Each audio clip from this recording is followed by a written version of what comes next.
Hey everybody, welcome back to my channel. This is some Christian guy, and today I'm going to actually be answering a viewer's question particularly, but I've been meaning to do something like this for quite some time, and the question actually just prompted me to sort of bring it forward. So shout out to the viewer, a friend of mine from South Africa, Mr. Majola. Thanks, brother. Shout out to you and your family. I hope you guys are well. Now, the question was raised out of a growing concern because my friend, not only him, but a significant amount of people in churches, in the Christian church in general, and specifically in my denomination, the Seventh-day Adventist denomination, are beginning to see that there's an increased prevalence in how can you say, the espousal of feminist doctrine within the churches. And the question that I've been getting, not only from my friend, but from people in general that have inquired about this, is does Christianity, are Christianity and feminism compatible in any way, shape or manner? Should we be concerned seeing this coming to the church, or should we, just embrace it because it's a good thing? So I'm here to answer this question. Now, for those of you that want to know the crux of my video, is, so like, if you feel like switching off right now, I'll give you an excuse to switch off my video right now if you so wish to. What I'm going to try and demonstrate is the fact that feminism is almost a complete antithesis to Christianity. It has nothing to do with Christianity. It is completely anti-Christian, and if you pretend in any way, shape, or form to be a Christian, you should run away from feminism like it's the absolute plague. Right? Feminism has no place in Christianity, in Christian circles. It actually has no place in decent human civilization in any way, shape, or form. So those of you who are already shouting chauvinist pig and stuff like that, yeah, go ahead. I'm not going to be able to convince you otherwise. But for those of you that are interested, I urge you to stay tuned, and we're gonna touch on this particular fact. So what I've got here is, now the subject is absolutely massive. You can't be contained in one video. So I've narrowed it down to 5 main points. Just 5 points on why a Christian cannot in good conscience have absolutely anything to do with feminism in any way, shape, or form, right?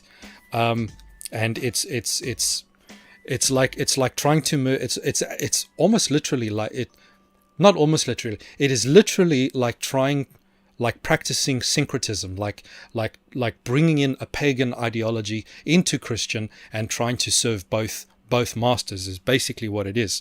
So my first reason as to why Christianity has and feminism have nothing to do with each other and should be avoided by Christians is the fact that, as far as Christianity is concerned, it already has its own internal resources by which it affirms the equality between men and women, and which it uplifts both as equal and morally valuable members of society. And it brings this about by, first of all, it creates actually comes in the creation account. In the creation account, you have God. The Bible, it talks about the creation of man as well as talking about the creation of woman. Now, the Bible is the only, if you look at it in a historical context, the Bible is the only what they call Near Eastern tradition or text or religious text or anything out of the Middle East, ancient Eastern tradition and text, is the only one in all of history where it accounts not only for the creation of man in its mythology, but that accounts for the creation of woman as well. The creation of woman, the separate narrative for the creation of woman, does not exist in any Eastern mythology or ancient Near Eastern Arabic mythology. It simply does not exist, right? It's the male only, whereas the Bible actually has the creation account of both. And the fact that the one was created before the other is not an indication of the value of one, but actually an affirmation of the kind of responsibility that men are expected to take within society. And it's meant to demonstrate a unique kind of responsibility that is placed on the shoulders of men, rather than to delineate a lower value of the woman. So for example, right, we know that in the creation narrative, the most valuable thing is created towards the end, right? So because that's the end game, that's the final goal. So right at the end of creation week, the second last thing to be created was man, and then the very final thing to be created was woman. So the build up was all of the things, and God what the creation narrative was, God makes spaces and then God fills up those spaces. So with the creation of man, he created man, put man in this space. He created the planet and everything like that, filled it up with animals, and then put man in this space and says, you must have dominion and all these kinds of things. But God saw, well, it is not good for man to be alone. So there was still empty space that needed to be filled, and then God created the woman in order to fill that empty space, which was created specifically for her. And all of these things. So the whole creation narrative builds up where God creates the spaces and God fills the spaces with something important, and then there's the build up all the way to man and woman, and the final couple will right at the end of the creation week. So by no means does the creation narrative devalue the woman. And then the single most affirming part of the Bible, I mean, there's a lot of it that speaks about the duties of men and the duties of women. And woman was never meant in the Bible to be some stupid, pathetic thing that sits home all day and does nothing. You will not find that in the Bible. It talks about women going out and selecting vineyards and looking after land and all of these kinds of things, and even choosing land and purchasing land. So women were very, very industrious in the Bible. So this idea that the Bible it says that women must just stay at home and be idiots, that's absolute nonsense. That's a false reading into the Bible. It's actually a chauvinistic reading of the Bible. But unfortunately, feminists actually read the Bible in the same way that bigoted chauvinist men read the Bible. So in order to make the same kinds of arguments. So the chauvinist will use the Bible to say that women should be pathetic, and the feminists read the Bible and say, oh, the Bible says women are pathetic, therefore we should discard it. So they're both reading the Bible in the same way, but for wrong purposes. Now, the ultimate value that is placed on the woman is the fact that when Jesus Christ died, he paid the ultimate price of giving his life in order to save everyone. That immediately puts everyone on the same moral value. That is, how much value are you worth? What is your worth? You are worth the life of Jesus Christ, whether you're a man or woman. So immediately, boom. If there was any doubt as to the value of men and women in the scripture, the crucifixion settles that issue completely. Men and women are completely equal. God died for both and paid the same price for both. And not only the equality between men and women in terms of moral value, but also all humans. Right, black, white, green, pink, doesn't matter. All exactly the same. Tall, fat, short, skinny, whatever the case might be, all humankind, and that puts every single human being on an even playing field. We're all the same value. However, the Bible does affirm that we're still different, and then assigns different things and all that sort of thing. Now, and then in other places in the Bible, it talks about where it does say women submit to your husbands, but husbands also love your wives and things like that. And the marriage couple are meant to behave in such a way that the two are one. Right? So when feminists look into the past and see, oh, well, men have always done this and this and that and mistreated women, the reason for that is because the men were not living in the biblical way, where they were supposed to treat women as if the women were indistinguishable from themselves. So the same love and care or consideration that they expected for themselves and dignity that the men expected for themselves, they should have been showing for the woman as well, as if the women were as good as them, because when you get married, the two become one. That's a unity. So, and it's meant to represent the relationship between Jesus Christ and his Father and the Holy Spirit, where the three are one. It's the same kind of relationship dynamic where that individual me only, right? So any relationship where the man is like, my wife must serve me and me alone, that's wrong. And in the flip side as well, where the wife is like, oh well, my man must serve me and me alone, that both are completely wrong. If the two do not become one and consider the other one as literally a part of themselves, because that's how the creation narrative, God didn't create woman completely separate. He actually took a part out of Adam and formed her out of that part. She wasn't a completely separate thing. So these things need to be considered. So when you look at the Bible, it has its own internal resources in terms of how family is structured, in terms of how society is structured, that it's already set up within its own internal resources, where God is at the head of the home and all of these kinds of things. And even though it does have men having authority in the Bible is not authority of tyranny and oppression. The authority is an authority of responsibility, and authority is who pays the price when things go wrong. So in the Bible, if bad decisions are made, the ones who die as a result are the men. Right? The men are the ones that go to the war and all these kinds of things. And generally throughout history, the highest death rates have always been among men. And it's still even true till this day. 90+% of workplace deaths is still men. The vast majority of deaths in the world is actually still men. So that's quite a significant thing. So it's because men go to war and all these kinds of things, and men work in harsher environments basically all the time. They're more exposed to certain things. Men also die. On average, die sooner than women do. So this is the position of authority in the Bible. Your authority is illegitimate if you do not also pay the price for misusing that authority. And it's the same thing like with Christ. Christ is God, and he's the one in authority. And when things went wrong, he died. He gave his life in order to rectify the situation. And that's the same kind of authority that the Bible places on the shoulders of men, so that the one who's making the decision is also the one who dies if things go wrong. And it's because there's been that move away from that then men have been able to abuse their privileges and things like that, and their position of authority, because when you remove the consequences, then people have no fear, and they can do whatever they want and abuse their station. And men have certainly done that.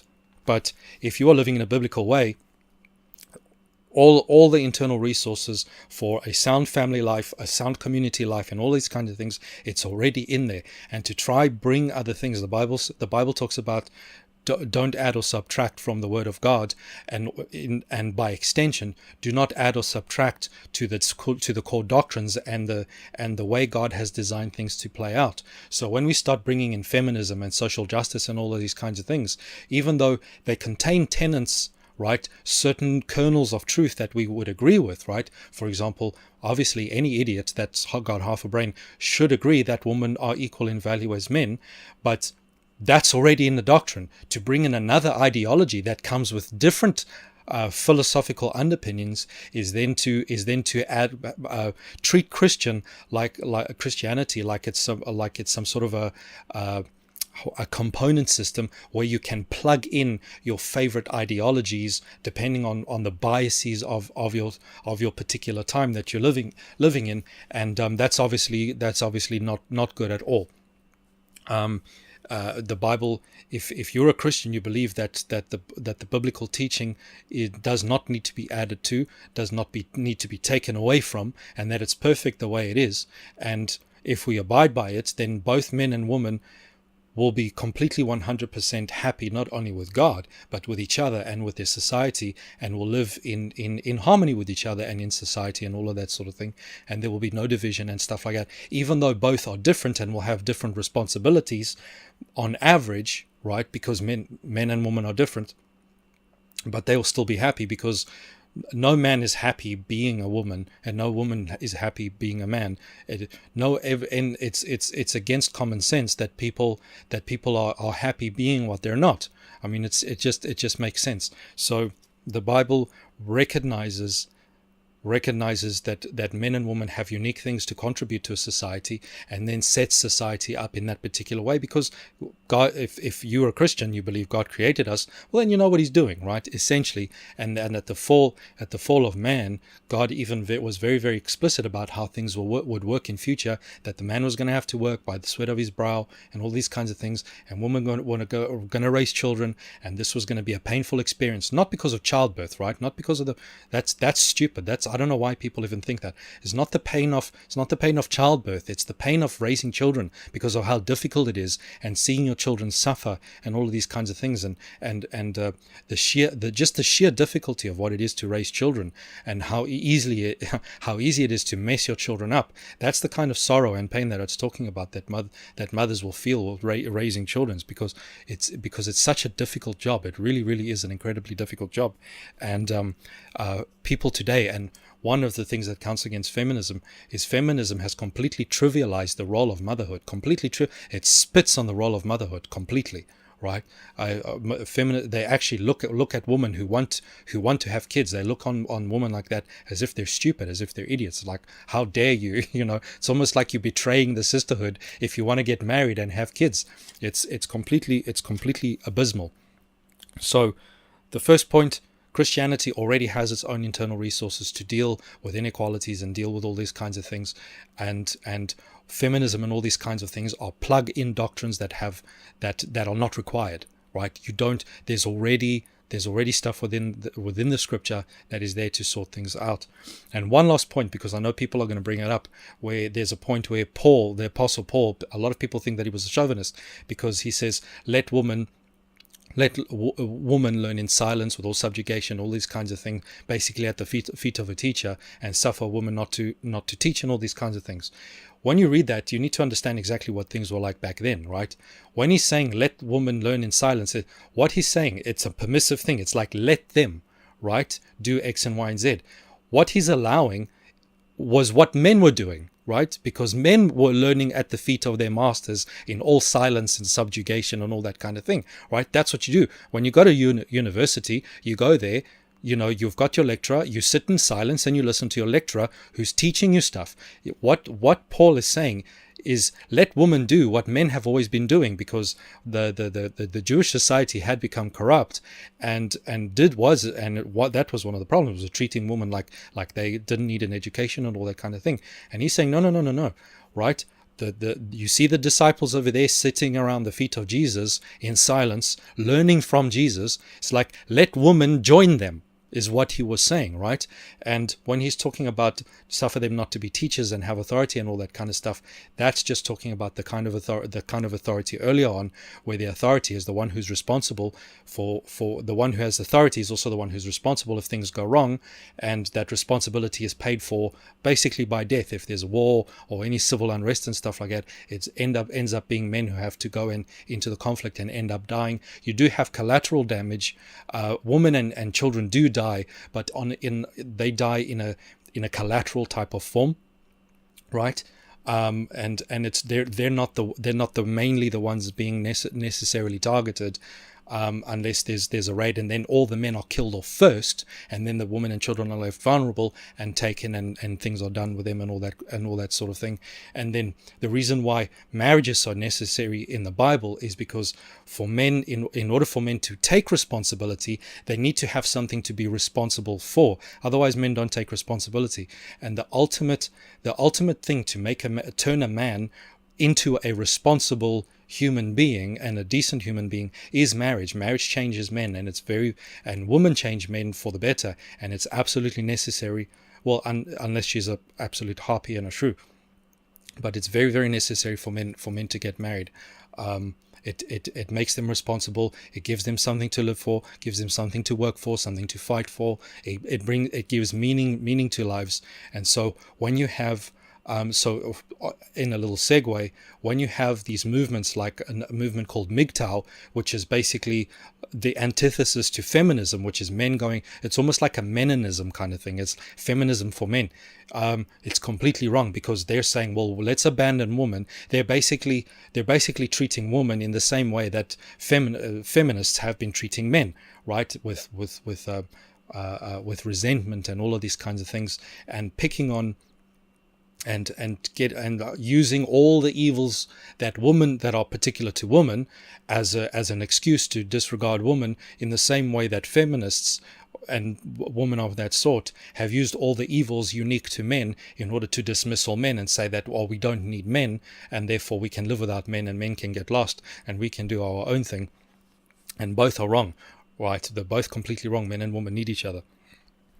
So point number 2, feminism, and a lot of people don't realize this. Now, feminism was already prevalent, or I can't say prevalent, but was already rising already in the 1800s, the early 1800s, and you can see things of feminism, like for example the Flappers, who were already around during the 1820s. And feminism was actually even earlier, if I'm not mistaken. Certain types of feminism, like your first wave feminism, was basically around sort of 1830s. Yeah, 1820s, 1830s, all the way up until the 1960s. So that was your first wave feminism. Now, what a lot of people don't realize is that at the roots of feminist ideology is actually occultism. All the initial feminists were occultists. All right. They were attending seances, and it's actually then it becomes no surprise when you see that feminism arose at the very, very same time that occultism completely exploded onto the scene in the United States, where you had the Fox sisters who had the rappings and things like that. You had the rise of the Theosophical Society, with Helena Blavatsky and Alice A. Bailey and all these kind of people who are Luciferians, and they openly admit it. They're Luciferians. They worship Lucifer and all that kind of stuff. All of the original feminists, they completely rejected Christianity, that Christianity was a patriarchal system. They really, really criticized Christianity a lot. So it's complete antithesis, and they affirmed, and a lot of them affirmed, what is a goddess religion.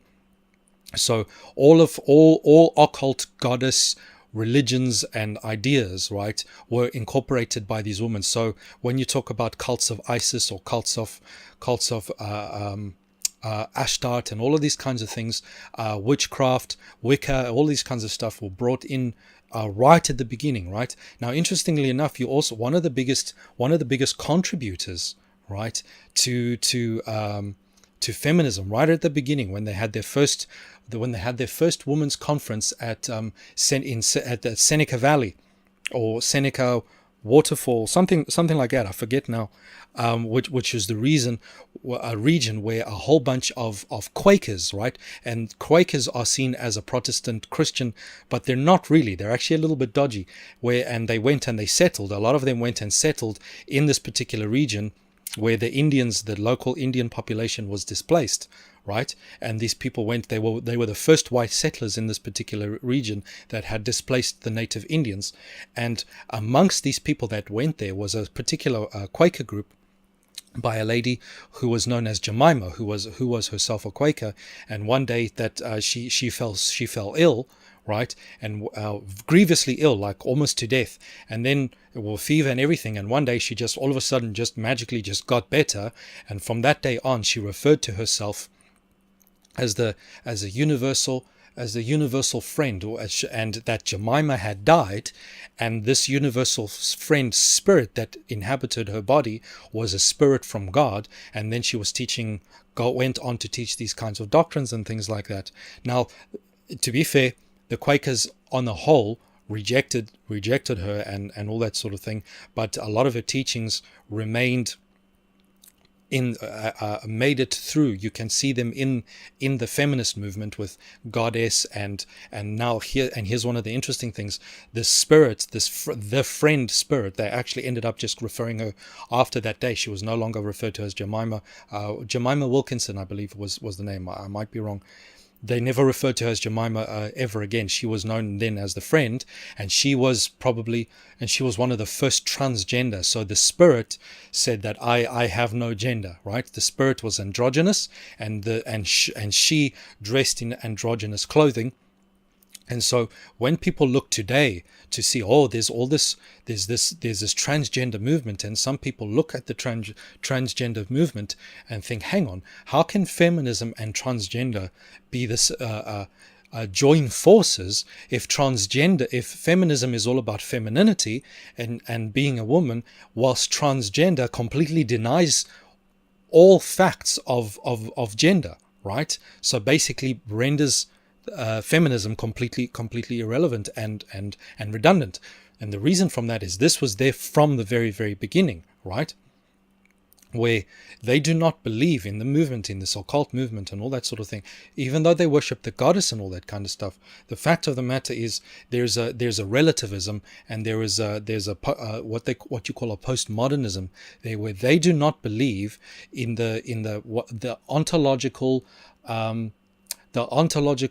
basis for male and female, that we've been male and female forever. They believe in things like evolution and all that kind of stuff. So even in evolution, in the Bible, in the creation story, God created them male and female, right? So we have an origin, an objective origin and definite truth for the existence of male and female. And this is not the case for these people. They completely deny.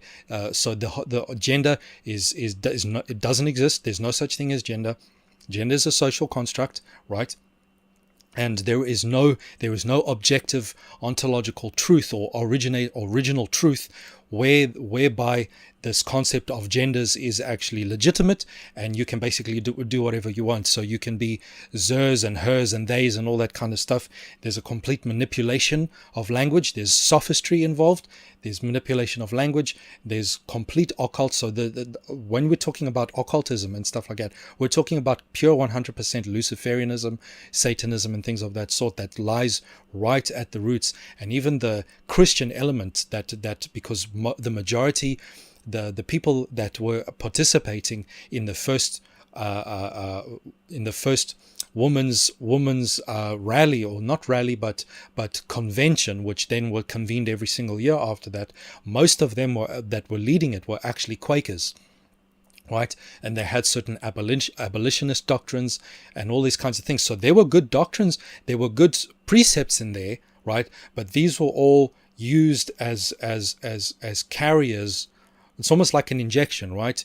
You've got the substance, but in that substance is carrying something else, and then you inject it, and what you really want to go through is what's in there. And so the Christianity gave almost like a Christian legitimacy to it, because in those days people were a lot more reserved, a lot more Christian, and all these kinds of things. And this particular place in what we call Seneca Valley, or the Seneca region, right, which is named so after the Seneca Indians, if I'm not mistaken. It was a hotspot for political revolutions, radical political ideologies, radical gender ideologies, social ideologies, and all these kinds of things. This was like the birthplace of a lot of these kinds of things. This was at New York, right? This happened in New York, so it's quite something. This was, so when you trace feminism all the way back to its roots, you've got the most dodgy occult stuff. And here's the fascinating thing: if you do a study of pagan goddess worship, right? All pagan goddess worship. So whether you're studying Isis or Ashtart or Aphrodite or whatever the case might be, all of the pagan goddess worship, and you look at the teachings of these occult doctrines and stuff like that, and then you watch the news today, you watch the news and you see the way that these feminists speak and all of the kinds of things that they're asking for and the kinds of things that they're demanding, and you look at their ideology, it's like it's a copy and paste of all of the occult, every single pagan occult woman sort of goddess complex ideology that you could possibly think of is there. It's literally a copy and paste. It's absolutely, and the language has just changed to fit a secular society. And here's one of the things as well: a lot of these people who believe that things like secularism and humanism, that all of these things are atheistic. They're not. They're actually born out of the mind of occultists. And most atheists, they think that when you hear people talking about humanism, and here's the thing, you even hear a lot of Christians saying, yeah, humanism this and humanism that. All of this stuff comes out of the Enlightenment, first of all. comes out of the Enlightenment, and the Enlightenment itself was run by Jesuits, and you've got secret societies like the Fabian Society and the Freemasons and the Jesuits. You have the Jacobins and all these kinds of things getting involved. And you've got Theosophy, and you've got all of this occult hub in the United States, where these people came in, and a lot of them actually went to India to study some of the esoteric mystical arts and things like that, and brought all of these things through. And it was actually during the time of second wave feminism, so you're in the 60s, where Eastern mysticism actually made a huge influx into the United States, and further actually added more onto. Not only did people start accepting things like yoga and all that kind of stuff a lot more, but a lot of this stuff but that's because the groundwork, the reason why it was so readily accepted is because the groundwork had already been laid, not only by first wave feminism, but all the first wave type of social activism and social construction and social engineering had already taken place to make the West susceptible to all of the occultism that was being prepared to influx from the East, so that people could accept it.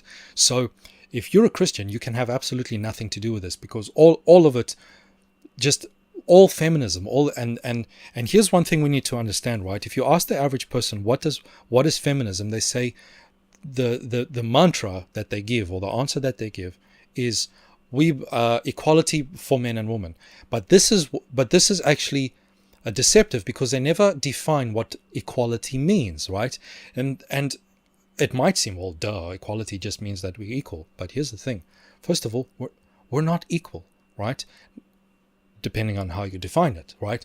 When they say equality, they're not talking about the fact that men and women are equal in terms of moral value, because there is an objective moral value of human life and all that kind of stuff. No, they believe that men and women are equal because men and women are not different, right? So a lot of people say equality of opportunity, which means that men and women should have the same opportunities, right, to pursue whatever that they want. And that sounds perfectly reasonable, and in fact it is reasonable. Equality of opportunity is reasonable, but that's not what these people want. These people want equality of outcome. Now, equality of outcome is only possible under one of two conditions, right? The outcomes will only be the same if every single person is a carbon copy of the next, right?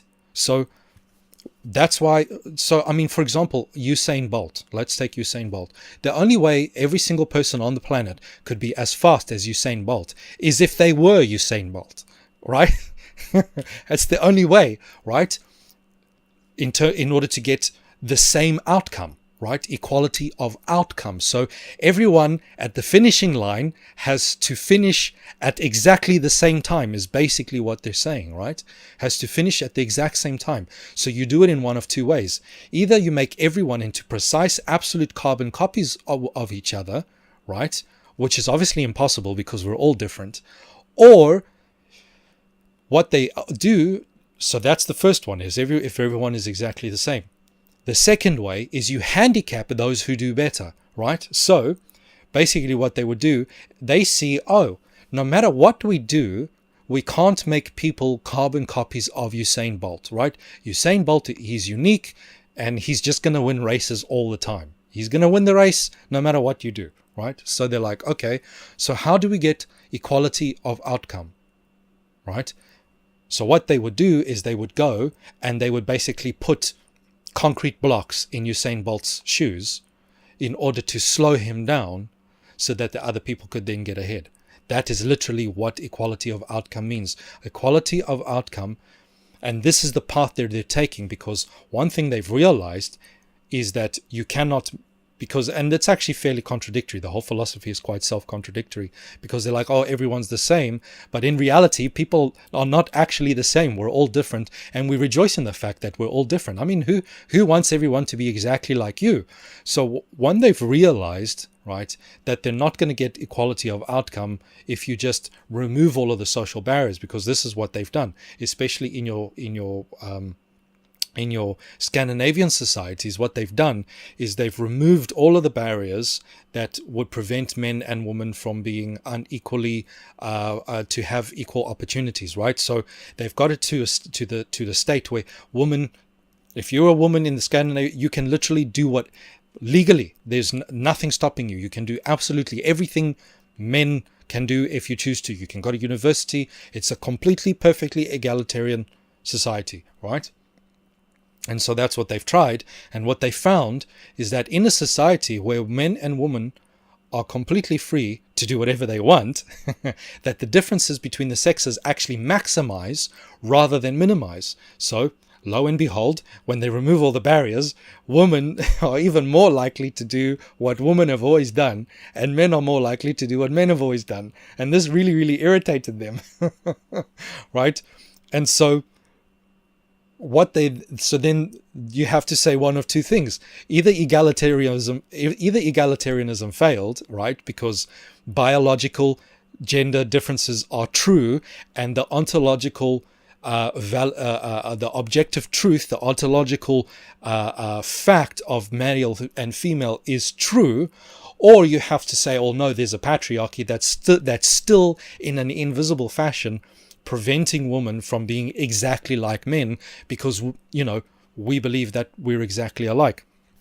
And this is what one of the things that they're preaching, and so it's causing complete and utter chaos. And the only way where they can then ensure equality of outcome is to then appeal to the state, right, to the government, to bring in equality laws where you basically force people to behave in a way that they naturally would not do, right? So when you say, when they're saying we need more women in STEM fields, right, so that's science, technology, engineering, and mathematics, right, we need more women in STEM fields. And what they found is that even in an egalitarian society, women are still not interested in the STEM fields, but they absolutely insist that no matter what, we have to have a 50-50 ratio between men and women in the STEM fields. So what they're doing, rather than allow men and women to naturally pursue whatever it is they want, they're literally want to bring in legislation whereby they force men and women in an unnatural way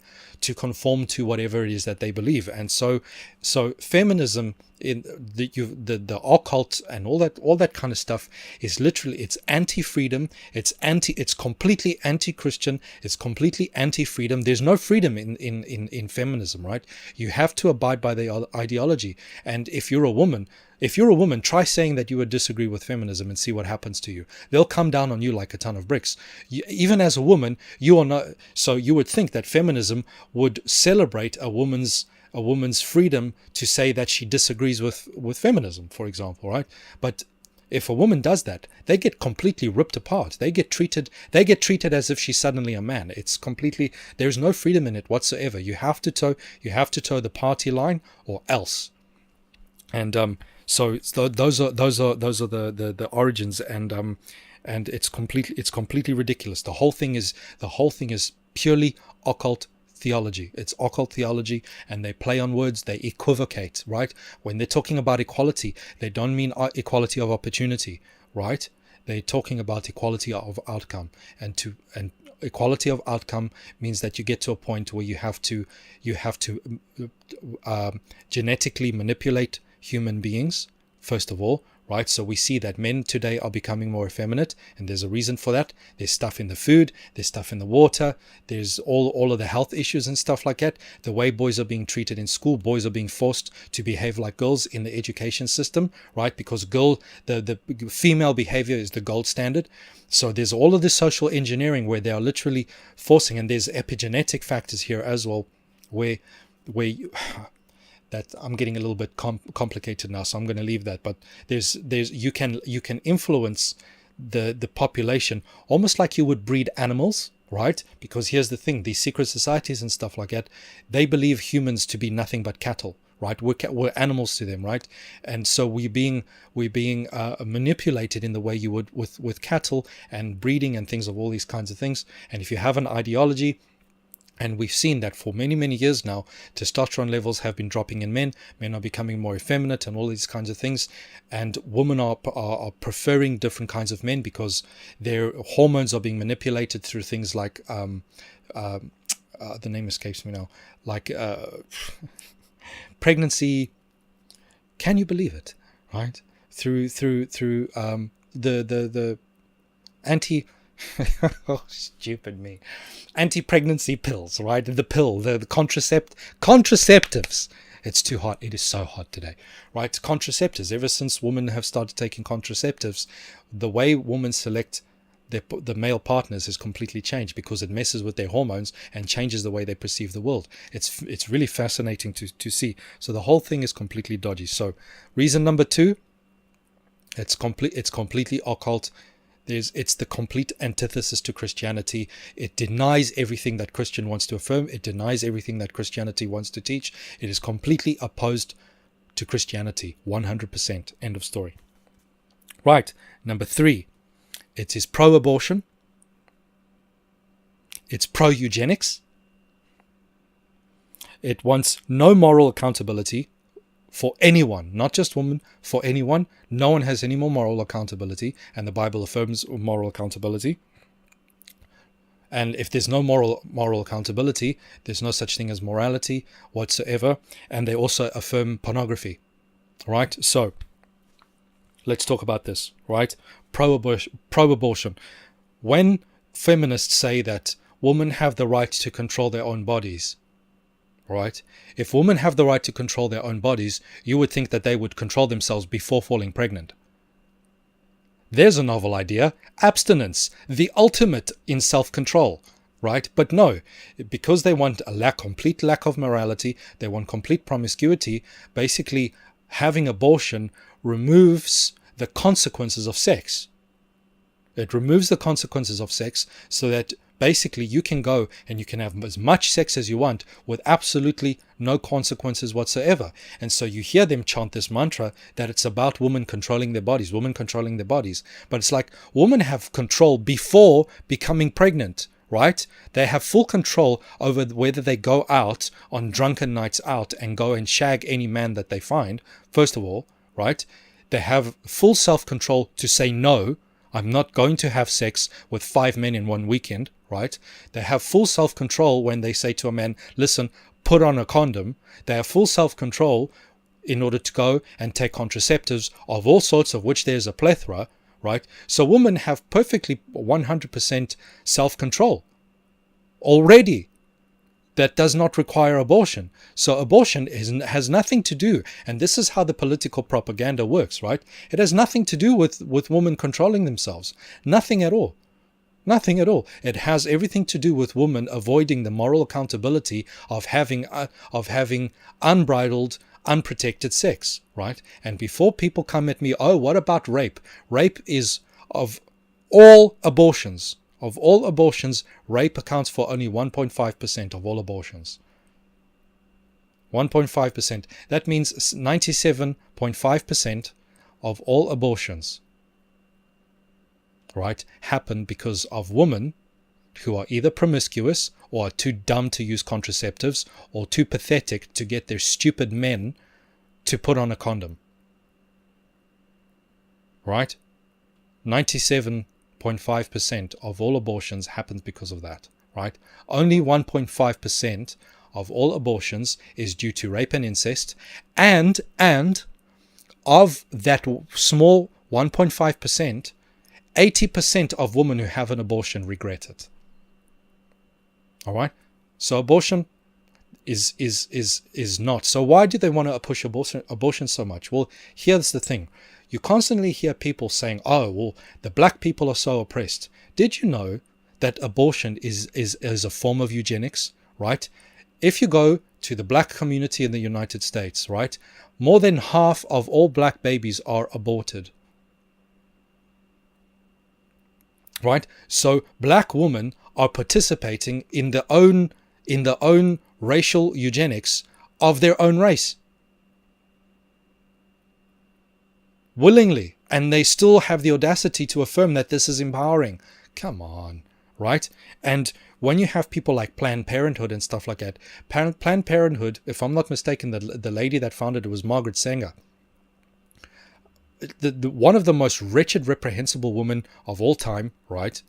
an absolute wretched woman, right? Champion of women's rights and all that kind of stuff. She was all for eugenics, right? And eugenics is basically the artificial manipulation of the human species, so that only the Ubermensch, so that only the best people reproduce, and it's like human controlled. It's artificially human controlled evolution is what it is, right? Did someone perhaps try that before? I think his name was Adolf Hitler, right? The Ubermensch. We're only going to have the best people in society to breed, right? And we're going to kill off the useless, or we're going to sterilize the useless, right? Abortion is just one more tactic in the long history that we've had of mass eugenics. And what people have, and what they've realized is, all you have to do is convince people that this is a right and that this is for the benefit of women, and they will kill themselves off on their own. Because they're like human cattle. It's all an experiment. It's all an experiment. And people for a long time have been looking at things like the Georgia Guidestones, which says we have to reduce the population of the world down to 500,000.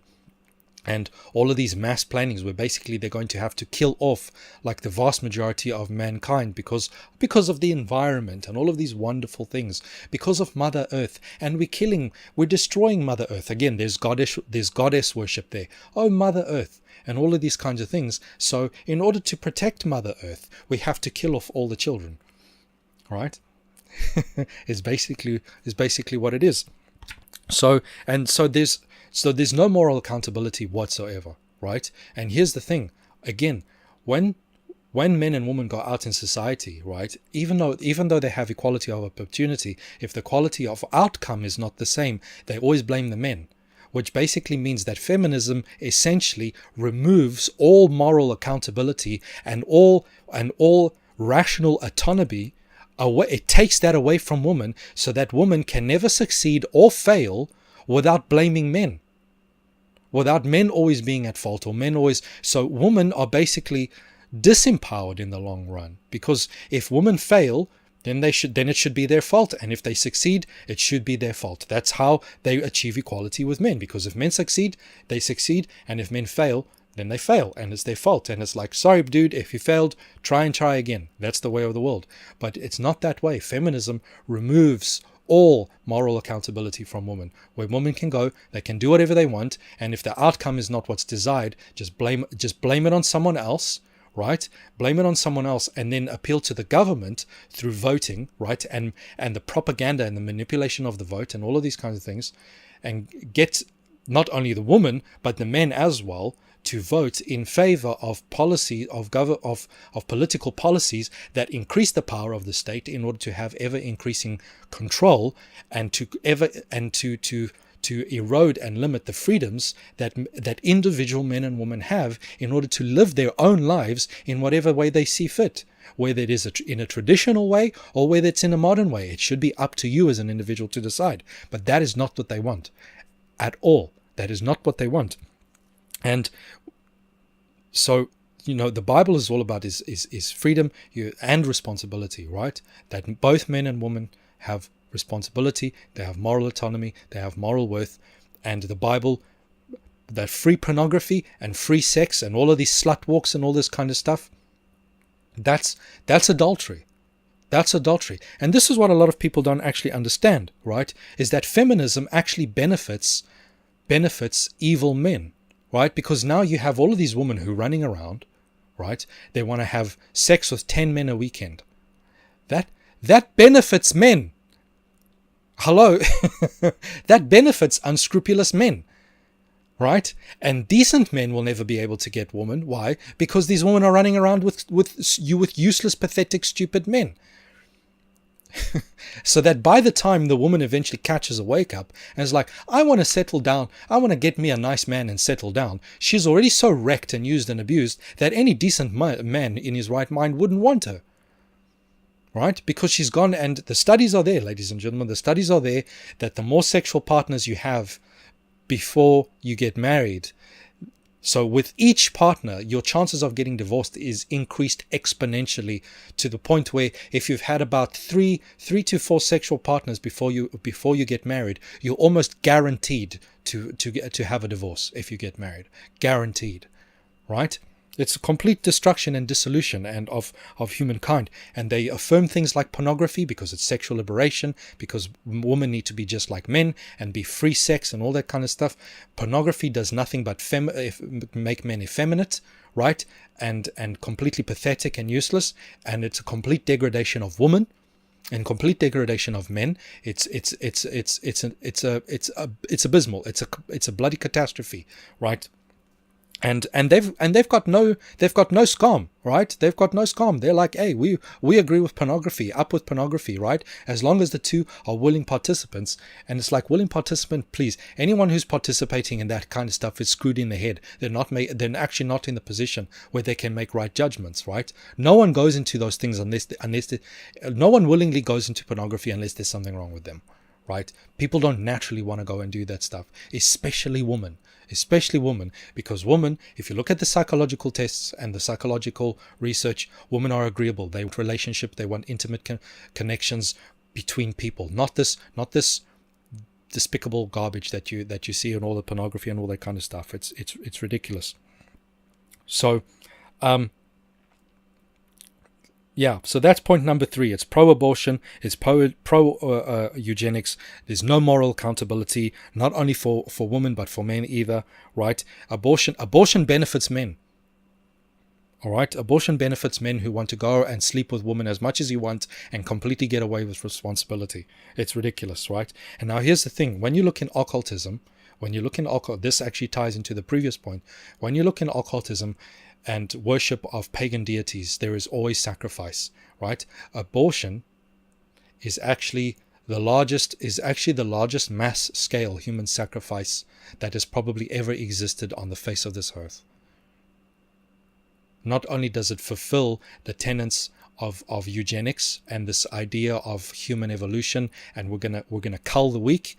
We're going to cull the weak and irresponsible and the pathetic and the undesirables by getting them to willingly abort their own children, right? But we're also, and whilst we improve on the elites, we're going to improve the pure human race to evolve into the future, right? It fulfills that, but it's the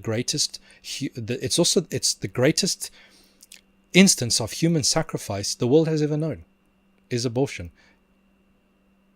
More children have been killed through abortion in the past 5 years than I think has been killed in all of the modern wars combined. It's abysmal.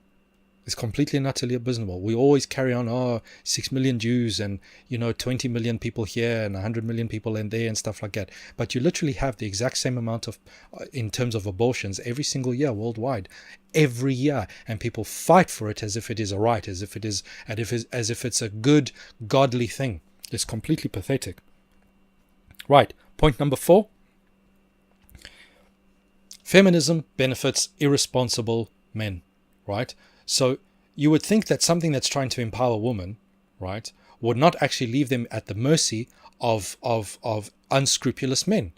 But that's exactly what it does, right? When you say to women, right, the only way to be equal to a man is to be like a man, which means you must go and sleep around and go and do all these kinds of things, which basically makes women miserable, right? Women today are more unhappy than they've ever been. The psychological research is there. It's done. It's dusted. Women are getting more and more depressed and more unhappy as time goes by with all of this social engineering, all that kind of stuff. Women are not happy in this new way of existence and this new way of being. So it's actually made them more irresponsible, more miserable than what they've ever been before, right? And a lot of the narratives where women were only oppressed by men, and that women were never happy. That's nonsense. That's a revisionist history, right? Again, they don't believe in objective truths. There's no objective truths. There's no objective realities. Everything is a social construct. So basically, they can do whatever they want with the facts because you make your own truth, right? Have you heard this nonsense? There's my truth and there's your truth, right? And that's basically what it is. So you can just make things up, right? Which is why there's also no morality, because if there's no objective truth, then there's no such thing as morality, because morality is an objective and universal truth, right? That governs the way and imposes a certain moral duty upon people, right? So no objective truth, no objective anything, right? So the only objective truth is their truth, right? So it's completely incoherent. So feminism benefits chauvinistic men, and the interesting thing is when feminists read the Bible, they interpret the Bible, like I said before, they interpret the Bible in the exact same way as chauvinistic men do. So chauvinistic men will look at all of the verses dealing with men and women and see, oh, here it says that women are inferior to us, and therefore we're going to treat women as inferior, right? And so we're going to use the Bible to treat women as inferior, as an excuse.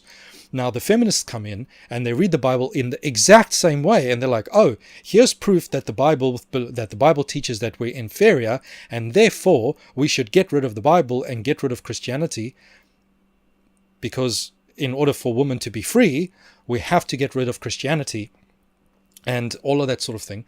And feminism is very, very explicitly against patriarchy, right? But now here's the thing. There is again, when you talk about revisionist history, they've got this idea of what a patriarchy is, that a patriarchy is nothing but men oppressing women.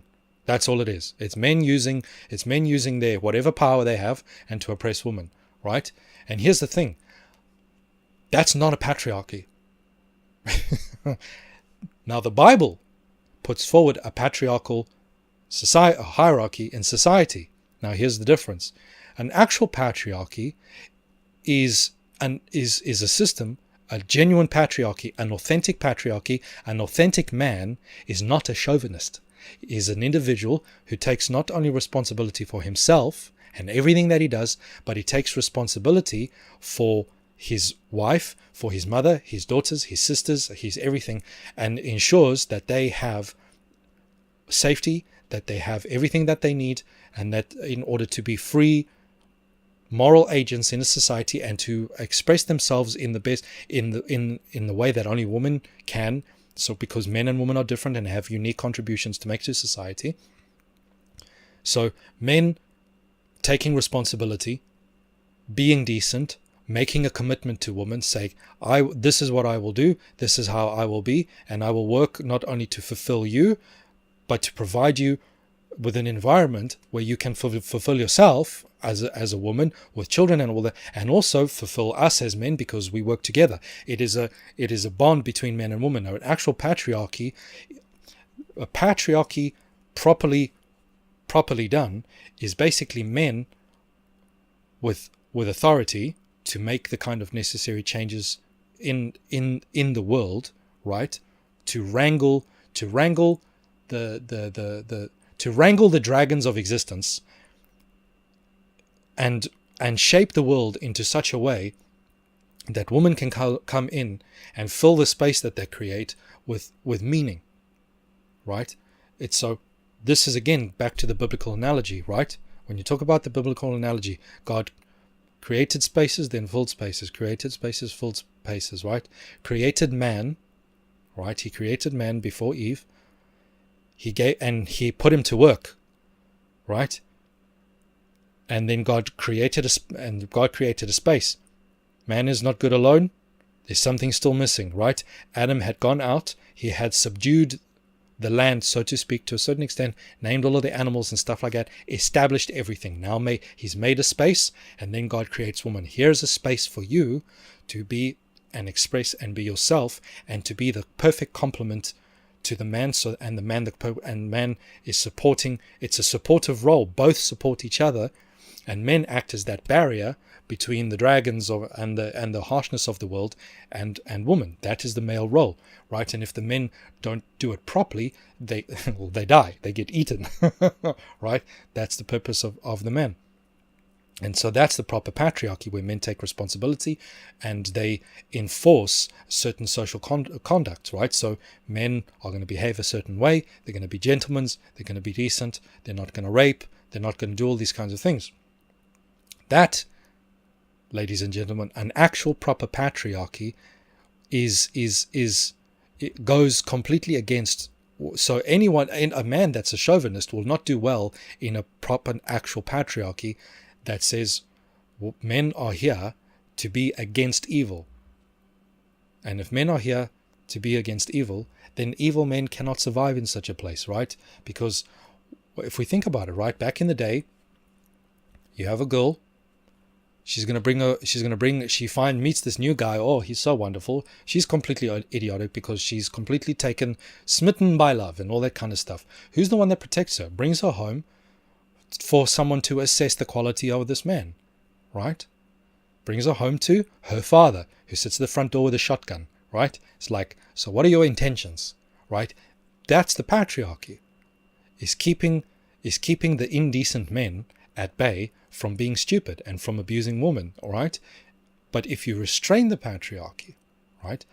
So the fathers are now the young girls are encouraged to be rebellious.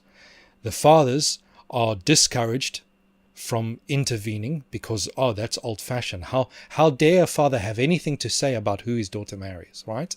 The fathers are discouraged from protecting their daughters. In fact, they're penalized for that, right? So the women run out with whatever idiot that they can possibly find. The idiot is smiling, right? Because he can get her pregnant, doesn't matter, she can have an abortion, right? He can get her pregnant, that's not a problem. He doesn't have to use contraceptives. He can give her an STD, whatever the case might be. It doesn't matter, right? Because she can just go to the clinic, wherever, get free abortion, get free this, get free that. All moral accountability is gone.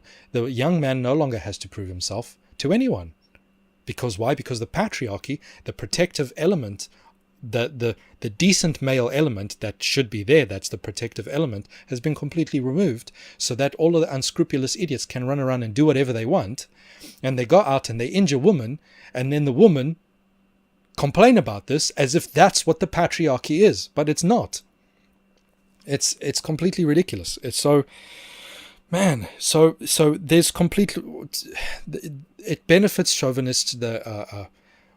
They read the Bible completely different. They read into it what chauvinists do.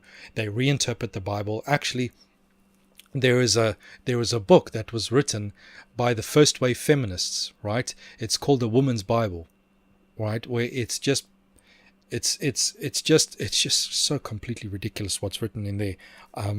Complete misunderstanding, but obviously it's occultism and all that kind of stuff that's involved, so you can't expect any kind of truth or any kind of coherence with these kinds of things. The philosophies are deadly and all that kind of stuff. It's ridiculous. Point number 5, and this is the last point, and I've touched on it already. In feminism, in the underlying ideologies and things of that sort, there is no such thing as objective truth. So if there's no such thing as objective truth, because male and female are objective truths, biological truths. They deny biological truths, right? Biological, physical truths, they completely deny it. Any and all universal truths, they completely deny. It's all relative. Everything is relative. Now, the Bible, you will not find this in the Bible. It's a complete antithesis. The Bible says, thy word is truth. Jesus Christ is truth, right? Thy law is truth. It affirms objective moral laws, objective moral truths, objective truths, and everything like that. The Bible's like, this is the way things are, end of story. Feminism, in its philosophical and occult underpinnings, says no, none of that. We can do whatever we want, and because there's no ultimate truth, there's no objective truth, there's no objective moral duties, there's none of this, right? Which is why they have to get rid of Christianity. Right, it's why they have to get rid of Christianity, because Christianity is a complete antithesis of this philosophy, where that there is such thing as objective truth. They get rid of all of that. So men and women are social constructs which you can change however you want, and underpinning it is naturalism. Like a lot of people, they look at feminism and they're like, because even a lot of feminists today are lamenting the fact that feminism has become so completely insane. And you see it a lot all over the place, where atheists, secular humanists, all these kinds of people are like, oh, feminism has come completely off the rails, where there's no such thing as truth, and all of this relativism and all of the trend. Now, even feminists are even now going to transgender rallies and fighting with the transgenders. Because transgenderism denies femininity, and all the lesbians are in an absolute outrage, right? Because how dare a man believe that he become a woman? He can become a woman. And that's the thing. That's the absurdity of the entire thing, where it's actually at the point where the snake is eating its own tail. The movements are consuming themselves because they're so completely ridiculous.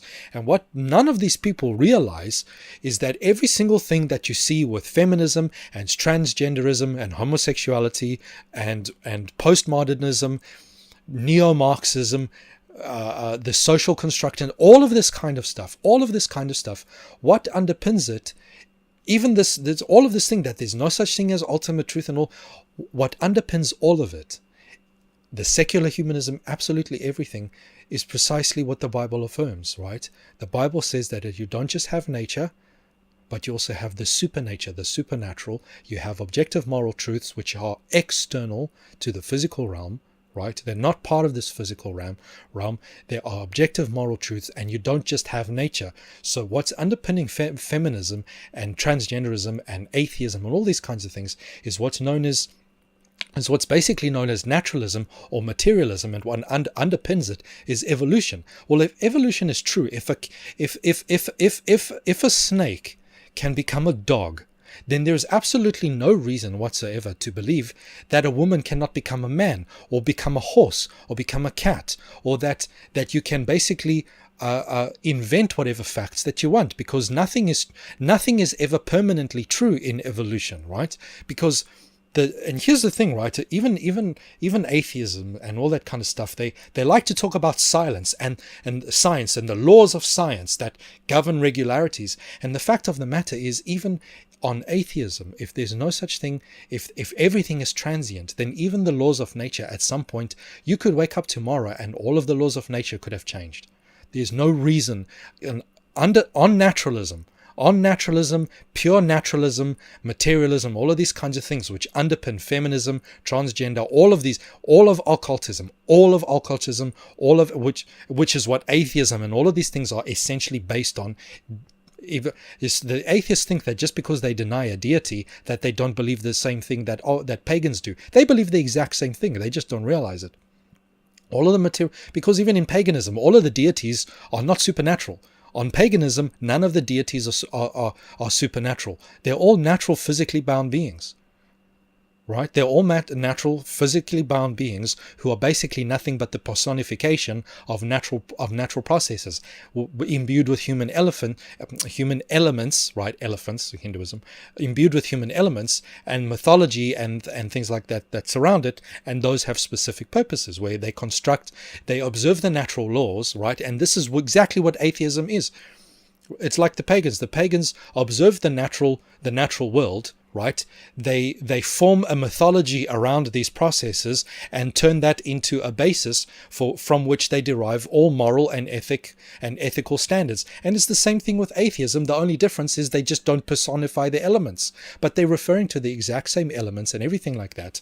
And if materialism and all of this kind of thing is true, then you can literally do whatever you want. Why? Because there's no such thing as objective moral truth. There's no such thing, and it's impossible. You cannot get it. Where they talk about rationalism and empiricism and all of these things are completely and utterly incoherent, because ultimately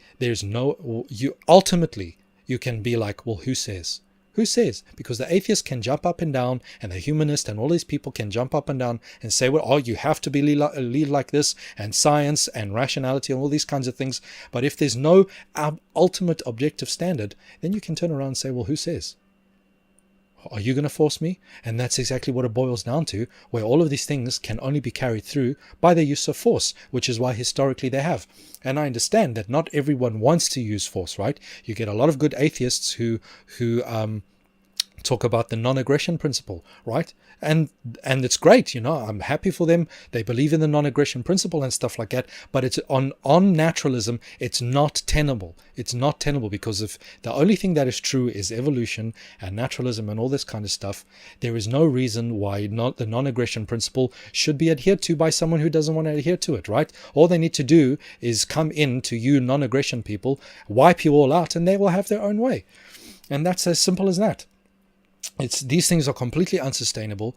The entire world right now, all forms of activism, all forms of political, social activism, revolution, all of these, even and all of this stuff is coming into the Christian church.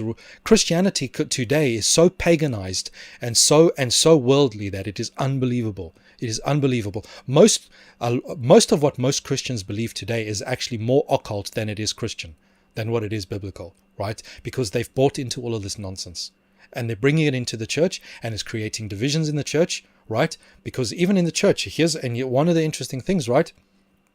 In these movements, right, they started ordaining women ministers, and the occult world and the acceptance of occultism into the West, right, not only in the mid to late 1800s, right, but even now, right, even in the 60s and up to now, occultism is what has allowed women to take the leadership roles in religions. So when we actually coming in the church and we're seeing that the Christian church is saying we should allow women to be ordained ministers and stuff like that, and people come with all these rationales and stuff like that, what most of them don't realize is all of it comes out of occultism, right?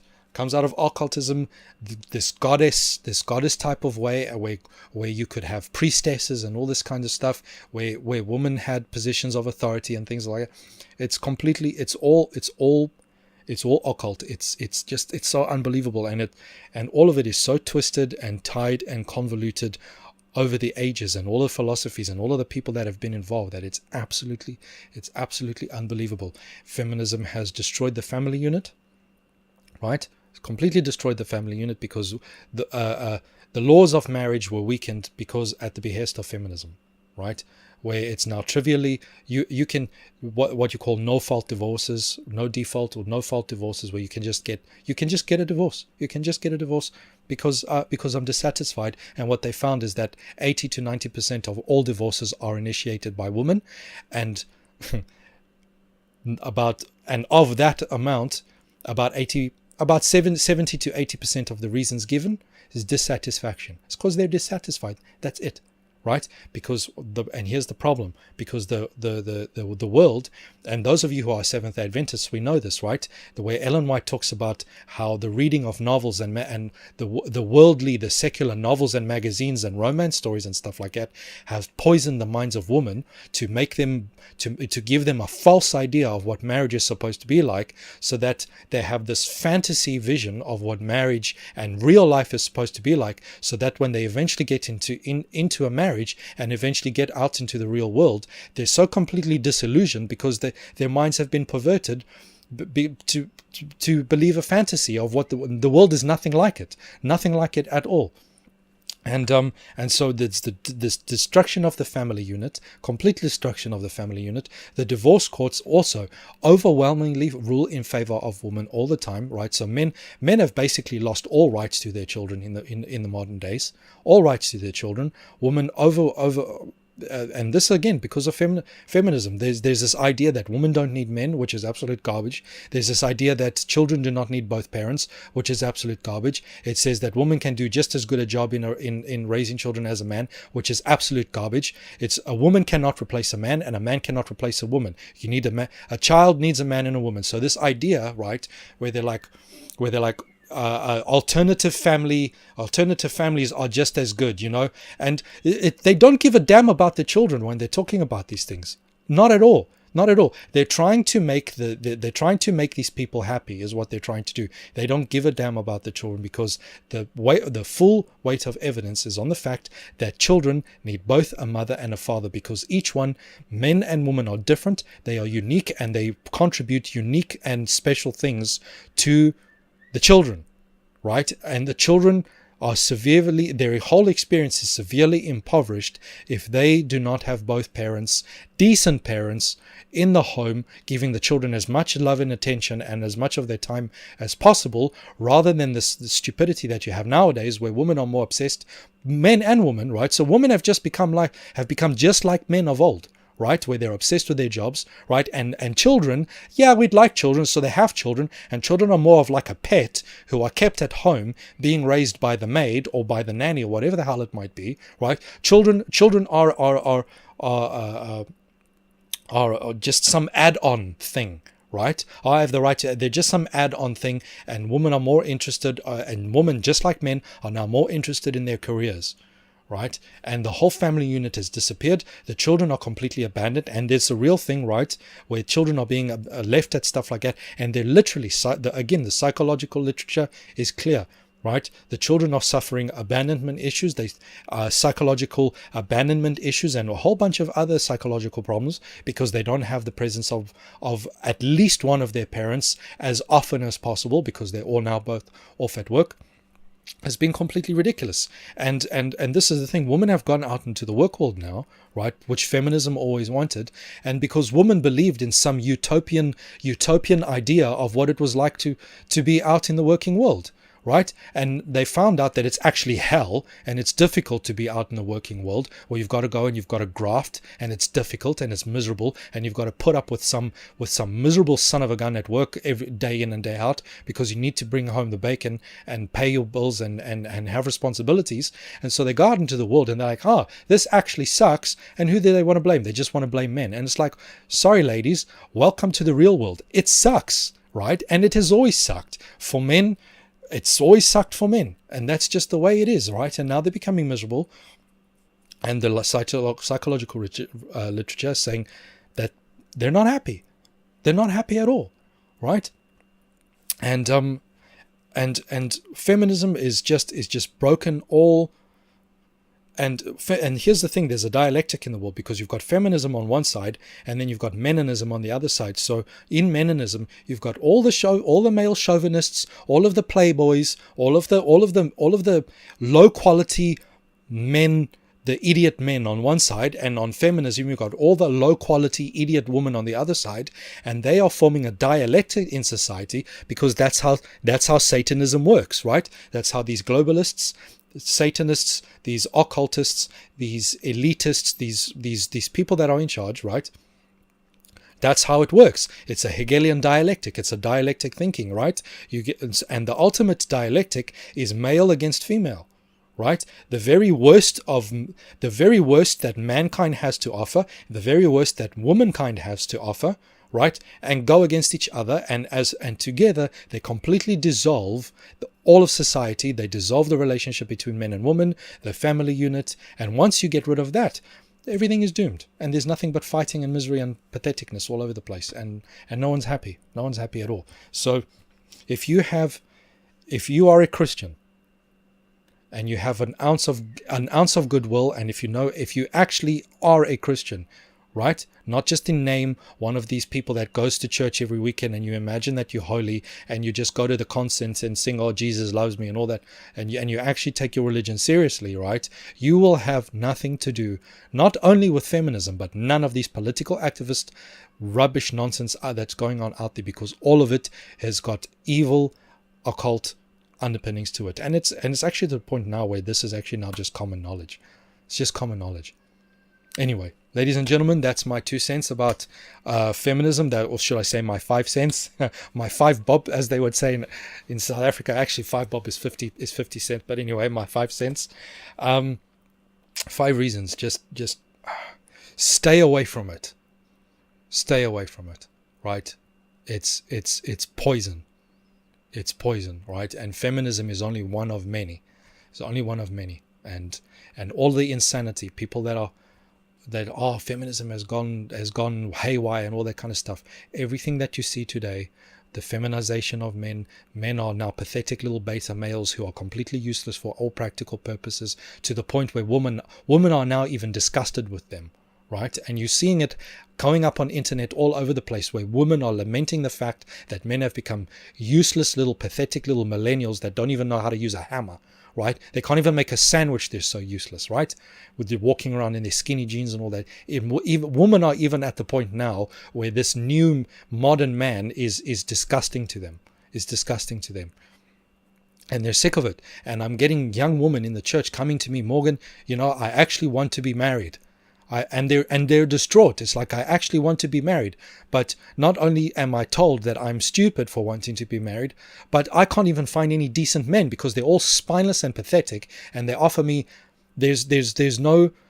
I can have no confidence in the men of today because they're all so pathetic, and they've all bought into the social justice nonsense. They're completely useless for all practical purposes. They aren't men anymore. And by being a man, I don't mean macho and drinking beer. And I'm talking about an authentic, a decent, biblical man who takes responsibility, who loves his woman, who knows when to be sensitive and knows when to be aggressive, because it's a controlled thing, right? Sensitive at home, loving at home, caring at home, soft at home, and aggressive outside, to the outside world, where men are designed to go out and wrangle the elements and subdue the elements and subdue evil. But anyway, that's for another time. Ladies and gentlemen, thank you very much. I hope this settles the issue for you. And you need to fight this, because this poison gas has infiltrated the church big time, right? Not just the Seventh-day Adventist church, where I'm seeing it all over the place, more and more and more. Even in Sabbath school now, I'm seeing this. I'm seeing political garbage even being taught in Sabbath school by people sitting in Sabbath school, by pastors, by elders who just regurgitate this mental vomit that they hear it on the news, they hear it on the mainstream media, and they just repeat it in the church. It's pathetic. They have no idea where it comes from. They have no idea how dangerous it is, right? Ladies and gentlemen, become authentic men, become authentic women, the way God intended it. Not one oppressing the other, not one dominating the other, not man dominating woman, woman dominating men, not woman staying at home being pathetic and useless. Women have a dignity and a work to be done as well in the godly society. Women have a dignity, and the women have their work to do. They have their place. They have their things to do to fill the empty space of society that only women can fill. Women are not meant to be like men, and men are not meant to be like women, and we are miserable if we try, and everything dissolves when we try. And this business of women's ordination and all that kind of stuff that we're seeing in the churches, this is a problem, and we need to resist it, because it's garbage. It's unacceptable. It's unacceptable. And as Christians today, we've become so ignorant and useless that we have no idea anymore where these doctrines come from, and we're shallow. We're as shallow in assessing these things as we are shallow when reading our Bibles and studying the scripture. We are shallow Christians, and that's why this garbage is coming in, because we have no idea. We have no idea about our own faith, and we have no idea about the faith and the false religions that are bringing this occultism in. None whatsoever. So catch a wake up and share this video. Maybe some other people can catch a wake up and start fighting this. This is not a small issue. This is a big problem. It's a big problem. It's going to ruin our churches. It's already ruining our churches and ruining our families, everything. It's ridiculous. It's ridiculous. Anyway, ladies and gentlemen, right, that's it. That's my 5 cents. I'm done. Thank you very much for participating and for hearing me go on. If you disagree, comment. If you agree, comment, share. Facebook, YouTube, one way. Find me there. Some Christian guy. Subscribe. Click alerts, and because YouTube's pathetic now, they always change. You have to actually click the little alert button, that's the little bell that says give me alerts when a new video comes up. Otherwise it doesn't tell you. You would think that it would happen, but anyway. Cheerio. Goodbye.